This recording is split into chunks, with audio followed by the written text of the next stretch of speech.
আসসালামু আলাইকুম। আশা করি আপনারা সবাই অনেক ভালো আছেন। আজকে একটি সুন্দর ভিডিও নিয়ে আপনাদের মাঝে হাজির হলাম। আজকে চলেছি আজ আমরা যাচ্ছি একজন আল্লাহর ওলির দরবারে। তো আপনারা আমাদের সঙ্গেই থাকুন। একটি অলৌকিক ঘটনা ঘটেছে। সেই ঘটনা হচ্ছে নাটোর সিংড়ে থানার মধ্যে একটি চলন বিলের মধ্যে একটি মাজার অলৌকিকভাবে গড়ে উঠেছে। তো সেই মাজার দর্শন করার জন্য আমরা যাচ্ছি।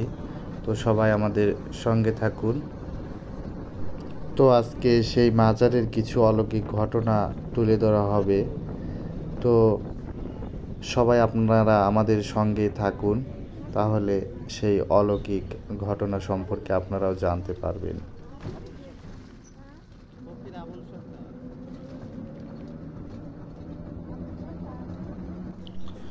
সর্বপ্রথমে আল্লাহ তাআলার কাছে কৃতজ্ঞতা জ্ঞাপন করছি এবং শুকরিয়া আদায় করছি যে আমরা একজন মহান আল্লাহর ওলির দরবারে যেতে পারছি। তো সবারই ভাগ্য হয় না অলিয়া উলিয়ার দরবারে যাওয়ার। তো আমরা সেই অলির কিছু অলৌকিক ঘটনা আজকে আপনাদের মাঝে তুলে ধরব, যে অলিরা সত্য এবং তারা যে আল্লাহর নৈকট্য লাভ করে তা আপনাদের মাঝে আমরা তুলে ধরব। তো আপনারা আমাদের সঙ্গে থাকুন।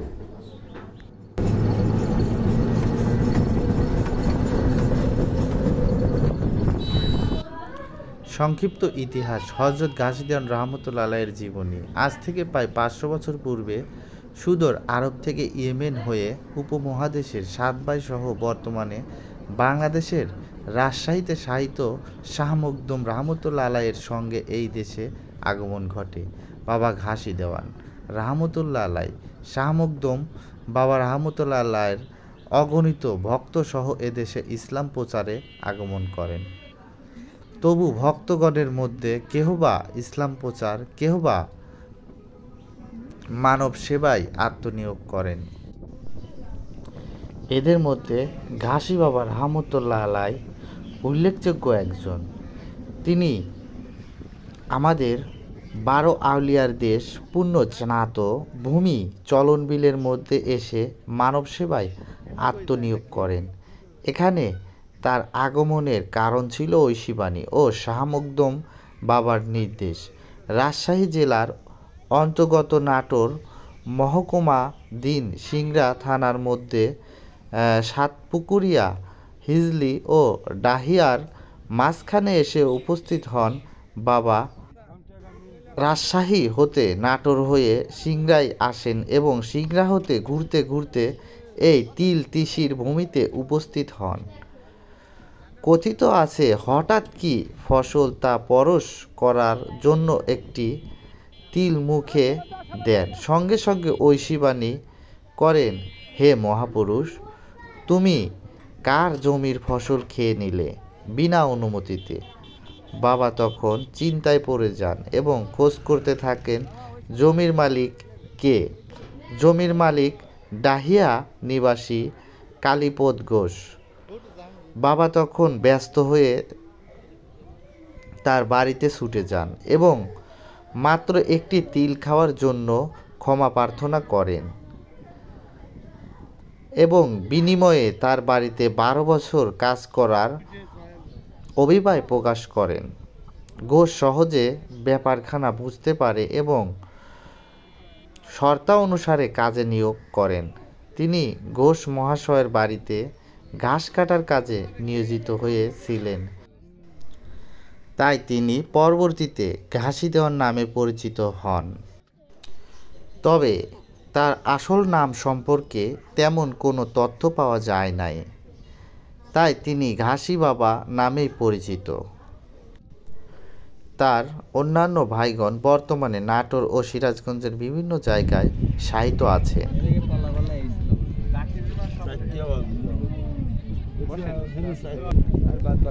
তাহলে দয়ালের কি খেলা?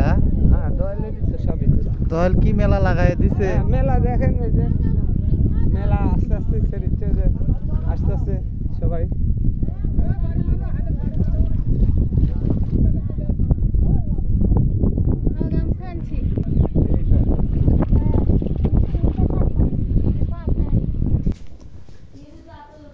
তো আমরা গাড়ি থেকে নামার পর নৌকায় উঠলাম। তো সেই নৌকার মাঝি আমাদের নিয়ে যাচ্ছে সেই বাবার রওজার দিকে। তো আপনারা দেখতে থাকুন, আমরা যাচ্ছি। তো অনেকে সেই মাজারে এসেছে এবং তারা আনন্দ উপভোগ করছে, আপনারা দেখতেই পাচ্ছেন। তো আমরা সেই মাজারের দিকে যাচ্ছি। তো আমরা যখন সেই মাজারের দিকে রওনা করছি, তখন হয়তো সেই মাজারে আমরা পৌঁছে যাব। তো আপনারা দেখতেই পাচ্ছেন, এটি একটি চনল বিল। তো সেই বিলের মধ্য দিয়ে আমরা যাচ্ছি। আসলে আউলিয়ার আপনারা খেয়াল করবেন, তাদের বেশিরভাগ স্থানই ছিল নদীর ধারে। তো এটাও সেই একটি নদীর ধারেই তিনি জায়গা বেছে নিয়েছে। তো আপনারা দেখতেই পাচ্ছেন, অনেক মানুষ তারা সেই মাজার থেকেই ফিরে যাচ্ছে। তো আমরা অনেক দেরি হয়ে গেছে, অনেক দূর থেকে এসেছি, তো তার জন্য আমাদের দেরি হয়ে গেছে। আমরা সেই মাজারের দিকে যাচ্ছি, নদীর মধ্য দিয়ে আমরা যাচ্ছি। তো আপনারা আমাদের সঙ্গে থাকুন, আমরা আর কিছুক্ষণের মধ্যে সেই মাজারে পৌঁছে যাব। তো আপনারা দেখতেই পাচ্ছেন, আমরা ইতিমধ্যে সেই মাজারের কাছেই এসে পড়েছি। তো আপনারা সামনে দিয়ে দেখতে পাচ্ছেন একটি দ্বীপ। তো সেই দ্বীপের মধ্যেই এই রওজাখানা। তো এখানে অনেক দোকান বসেছে। তো আমরা এসে পৌঁছালাম সেই নদীর ধারে। তো এখন আমরা যাচ্ছি এই মাজারের দিকে। তো আপনারা আমাদের সঙ্গেই থাকুন।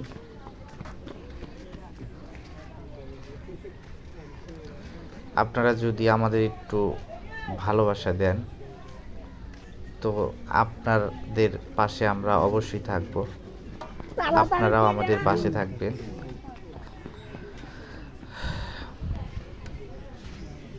তো আমরা সেই গাছি দেওয়ান রহমতুল্লাহ আলাইয়ের রওজার আঙ্গিনায় এসে পৌঁছালাম।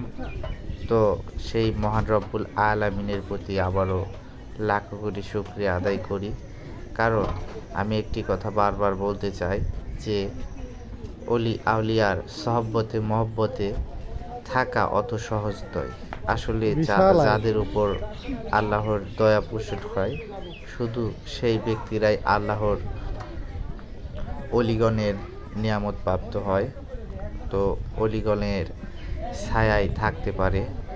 তো আপনারা দেখতেই পাচ্ছেন, অনেক সুন্দর জায়গা। তো চারিদিকে বিল, আপনারা বুঝতেই পারছেন, চারিদিকে নদী, সেই পানি কিন্তু চারিদিকে বোঝাই যাচ্ছে। আর এইখানে একটি দ্বীপ। তো সেই রওজার সামনে আমরা এসে পড়েছি। তো সেই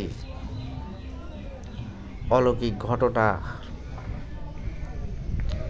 ঘটেছে, সেই রওজার সামনে আমরা আসতে পেরেছি। তো এখানে একটি গাছ দেখতে পাচ্ছেন, সেই গাছের ওই ধারে সেই রান্নাখানা, এখানে সবাই রান্না করা লাগবে নাকি। তো আমরা এই যার নৌকায় এসেছি সেই ভাইকে বলেছিলাম আমরা খড়ি কিনতে পারিনি, বৃষ্টি এসেছিল বলে আনার সেই জায়গা ছিল না। তো এখানে আসার পর দেখুন, আল্লাহর অলির কি নিয়ামত, এখানে কোনো কিছুর কমতি নেই।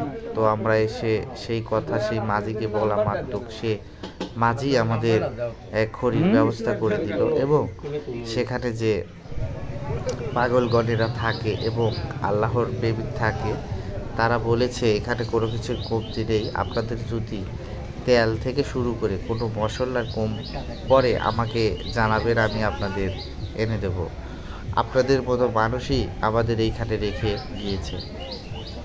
তো সেই অলির দরবারে আমরা আসতে পেরে আমাদের অনেক ভালো লাগছে। সেই রওজার মধ্যে আমরা দেখুন, সেই রওজা এখন আমরা পরিষ্কার করব, আপনারা আমাদের সঙ্গে থাকুন। সেই রওজা পরিষ্কার করার আসলে সৌভাগ্য থাকতে হয়। তো আমাদের সঙ্গে অনেকেই এসেছে, তো অনেকে অনেকভাবে সেই রওজা এখন পরিষ্কার করবে। তো আপনারা দেখতে পাচ্ছেন আমাদের সঙ্গে এসেছে, তারা মাজারে বাতি দিচ্ছে। তো এই মাজারের একটি অলৌকিক ঘটনা হলো, আপনারা দেখতে পাচ্ছেন একটি রওজা এবং পায়ের ধারে দুটি রওজা আছে। তো আপনাদের দেখাচ্ছি, এই যে আপনারা দেখতেই পাচ্ছেন পায়ের ধারে দুটি রওজা। তো এই দুটি রওজার কিছু রহস্য রয়েছে। তো সেই রহস্য সম্পর্কে জানতে চাইলে অবশ্যই আপনাদের সম্পূর্ণ ভিডিওটি দেখতে হবে। এখানে আপনাদের বলা হয়েছিল একটি মাজার, তো আপনারা দেখতে পাচ্ছেন সেখানে আরও দুইটি রওজা তার পায়ের ধারে রয়েছে। তো আপনারা সম্পূর্ণ ভিডিওটি দেখতে থাকুন, তাহলে এই অলৌকিক ঘটনা সম্পর্কে আপনারা জানতে পারবেন। তো ওই আমাদের এক পাগলা সেই মাজার পরিষ্কারের কাজে লেগে গিয়েছে। আমাদের সঙ্গে অনেকেই এসেছে, তারা সেই মাজারে বাতি ভক্তি শ্রদ্ধা করছে, তো বাতি জ্বালাচ্ছে। এই যে মাজারটি দেখতে পাচ্ছেন, এই মাজারটি হলো এই রওজা হওয়ার পর সে খাদেম ছিল। তো ইনারই আমরা জানতে পেরেছি যে ইনি সেই জায়গার মালিক, যে জায়গার মধ্যে এই রওজাটি হয়েছে। তো তিনি এই রওজা অলৌকিকভাবে হওয়ার পরে সে আল্লাহর তরফ থেকে সব জায়গা এই অলির নামে লিখে দিয়ে তারই গোলামি করেছে এবং গোলামির ফলে আপনারা দেখতেই পাচ্ছেন এখানে একটি মসজিদ আছে। তো গোলামির ফলে তিনিও সেইখানে শাহিত হয়েছে, তিনিও একটি মাজার হয়েছে। তো আপনারা বুঝতেই পারছেন, আল্লাহর অলিকে কেউ কিছু দান করলে অবশ্যই সেই দান বিফলে যায় না। তো এইটি হচ্ছে রান্নাখানা, এখানেই সবাই রান্না করে। তো আমরা এই যে আমাদের পাগল রান্না করছে, আপনারা দেখতেই পাচ্ছেন। এই যে এই পাগলের সঙ্গেই আমরা এসেছি, তিনিও একজন বুজুর্গ মানুষ, খুবই ভালো মানুষ। তো আপনারা আমাদের সঙ্গে থাকুন। সেই মাজারে ফুল দেওয়া হচ্ছে, তো মাজারকে অনেক সুন্দর করে সাজানো হচ্ছে। তো আপনারা এই মাজারে আমরা এসে যতটুকু জানতে পেরেছি এই শর্টকাটে আপনাদের জানাচ্ছি, আপনারা শুনতে থাকুন অলৌকিক কিছু ঘটনা। তো আমরা জানতে পেরেছি এখানে এসে যে এই মহাপুরুষ তিনি এইখানে এসে তো হঠাৎ করে তিল খেতে গিয়ে হাঁটতে হাঁটতে সে একটি তিল ছিঁড়ে খেয়ে ফেলে। তখন তার ঐশীবাণী হাজির হয় এবং অলৌকিকভাবে একটি বাণী এসে তাকে বলে যে, হে মহাপুরুষ, তুমি কি করলে? একজন অন্যের ক্ষেতের তিল তুমি বিনা অনুমতিতে কিভাবে খেলে? তখন সেই মহাপুরুষ ছটফট করতে থাকে এবং আমার তো ভুল হয়ে গেছে। তখন সেই জমির মালিককে খুঁজতে থাকে এবং সেই জমির মালিক ছিলেন একজন ঘোষ হিন্দু মানুষ। তখন তার কাছে গিয়ে পৌঁছায়। তখন তিনাকে যখন এই বিষয়টি বুঝিয়ে বলা হয়, তখন সে বুঝতে পারে এবং তিনি স্বীকার করেন যে আমি একটি তিল খাওয়ার জন্য আপনার দরবারে আমি আপনার বাড়িতে 12 বছর গোলামি করব। সেই ঘোষ স্বীকার করে নেয় এবং চুক্তিবদ্ধ করে তাকে 12 বছরে গোলামি করার অনুমতি দেন। তখন তিনি গোলামি করতে থাকেন। তো আমি শর্টকাটে বলছি, আপনারা বুঝতেই পারছেন। সেই গোলামি করতে করতে হঠাৎ একদিন সেই বুজুর্গ ব্যক্তি, একটি নৌকা ছিল সেই ঘোষের বাড়ির নদীর ধারে, সেই নৌকায় গিয়ে ঘুমাতো। তে হঠাৎ করে একদিন ঘুমাচ্ছে সেই বুজুর্গ ব্যক্তি। তখন ওই ঘোষের বউ একদিন লক্ষ্য করে যে সেই নৌকায় ঘুমিয়ে থাকা ব্যক্তি একদিকে মাথা একদিকে পা, কিন্তু তার অনেক বড় নৌকা থাকা সত্ত্বেও সেই নৌকায় তার দেহটি আটছে না, মানে সেই নৌকার একধার দিয়ে তার পা পানিতে ঝুলছে, অনেক বড়। তখন সে চমকে যায় যে তো আসলে সাধারণ মানুষ না। তো সেই ঘটনাটি তার স্বামীকে জানায় না, সে গোপনে রাখে। তো হঠাৎ করে আরেক দিন সে দেখতে পায় নদীর ধারে সেই বুজুর্গ ব্যক্তি তার পেট কেটে লাড়িবুড়ি বের করে সেই নদীতে ধুচ্ছে, আর তার লাড়িবুড়ি অলৌকিকভাবে নূরে নূরান্বিত হয়ে জ্বলছে, খালি আলো দিচ্ছে। সেই ঘটনা সেই ঘোষের বউ দেখতে পেয়ে চমকে যায় এবং ভয়ে দৌড়ে গিয়ে তার স্বামীকে বলে দেয় যে আমি 2 দিন এই ঘটনা আমি দেখতে পেরেছি। তো তিনি তো আসলে সাধারণ মানুষ নয়, তিনি আসলে কে, এই বিষয়ে তার স্বামীকে বলে। তো সকাল হয়, তো সকালবেলা ঘাস কাটতে যাবে, তখন ওই ঘোষ তখন সেই বুজুর্গ ব্যক্তিকে ডেকে বলে, তো আপনি এদিকে আসুন, আপনার সাথে কিছু কথা আছে। তো ওই বুজুর্গ ব্যক্তি তখন জানতে পেরে যায় যে সেই ব্যক্তি আমাকে কি বলতে চাইছে, সে তো আমার গোপন সব দেখে ফেলেছে। তো তাই তাকে বলে, আচ্ছা ঠিক আছে, আপনার সাথে আমার যত কথা আছে আমি ঘাস কেটে আসার পরে আপনার সাথে সব কথা হবে। তো এই কথা বলে তিনি ঘাস কাটতে চলে যায়। তো তিনার বাড়িতে, ওই ঘোষের বাড়িতে 2টি ছেলে থাকতো, একটি হলো মুসলমান, একটি হলো সেই ঘোষের ছেলে। তাদের অনেক বন্ধুত্ব ছিল। সেই 2 বন্ধু এই অলির সাথে বন্ধুত্ব করেছিল, সেই ঘটনাই জানতে পারা যায়। সেই বুজুর্গ ব্যক্তি সেই 2টি শিশু ছেলের সাথে দেখা করে এবং তাদেরকে বলে, শোনো, আজকে আমি ঘাস কাটতে যাব, কিন্তু আর বাসায় ফিরবো না। তখন সেই শিশু ছেলে দুটো শুনে কান্না করতে থাকে এবং বলে, কেন আপনি বাসায় আসবেন না? তখন সেই বুজুর্গ ব্যক্তি বলে, কেন আসতে পারবো না সে কথা তোমাদের বলতে পারবো না, তো তোমরা ভালো থাকো এবং দেখে শুনে থেকো, তোমরা সব সময় একসাথে চলাফেরা করো, ভালো থেকো, আজ থেকে আমাদের আর দেখা হবে না। তো এই কথা শোনার পর সেই 2টি ছেলে তাকে জড়িয়ে ধরে এবং বলে, আমরা আপনাকে ছাড়বো না, আপনি যেখানে যাবেন আমরাও আপনার সাথে সেখানে যাব। তো ওই বুজুর্গ ব্যক্তি অনেক বোঝানোর পরে সেই 2টি শিশু ছেলেকে বোঝাতে পারে না। তো তারপরে সে বলে, চলো আমার সঙ্গেই তোমরা চলো। তখন সেই 2টি শিশু ছেলেকে নিয়ে নদীর ধারে যায় এবং সেখানে ঝাঁপ দিয়ে পড়ে পানির মধ্যে। তো ওইখানে অনেক মানুষ ছিল, তারা দেখতে পায় এবং তাকে ওই নদীর ধারে যায় খোঁজাখুঁজি করে। তো খোঁজাখুঁজি করে তাকে পায় না। তো সেই ঘটনার সূত্র ধরে অনেক বছর পর সেইখান থেকে সেই 3টি মাজার অলৌকিকভাবে পানির মধ্য থেকে উঠে আসে। তো সেই মানুষজন দেখতে পেয়ে তখন বুঝতে পারে তারা একজন আল্লাহর বুজুর্গ ব্যক্তি ছিলেন। তখন তাদের সেই সূত্র ধরে সেই 3টি মাজারকে মাটির ঘরে রূপান্তরিত করা হয়। তার চারিদিকে মাটির ঘরে, মানে মাটির দিয়ে দেয়াল করা হয়েছিল। কিন্তু সেই ঘটনা জানতে পারা যায় একজন মানুষের মুখ থেকে। তো সত্য মিথ্যা আল্লাহ ভালো জানেন। তো আমরা সেই মাজারে আসতে পেরে অনেক ভালো লাগছে। তো এই মাজারটি এখন আমরা দেখছি পাকা হয়েছে। তো এখন পাকা করেছে, আমরা শুনতে পেরেছি এখানকার মন্ত্রী ছিলেন পলক মন্ত্রী, সেই মন্ত্রী এখানে থাকাকালীন পাকা করে দিয়েছিলেন। তো আমরা এই মানুষের মুখে সেই কথাই শুনতে পেরেছি। তো ভিডিওটি আপনাদের কেমন লেগেছে অবশ্যই কমেন্টে জানাবেন। আর যদি এ ধরনের ভিডিও আপনারা পেতে চান অবশ্যই আমাদের চ্যানেলটি সাবস্ক্রাইব করবেন এবং লাইক কমেন্ট করবেন।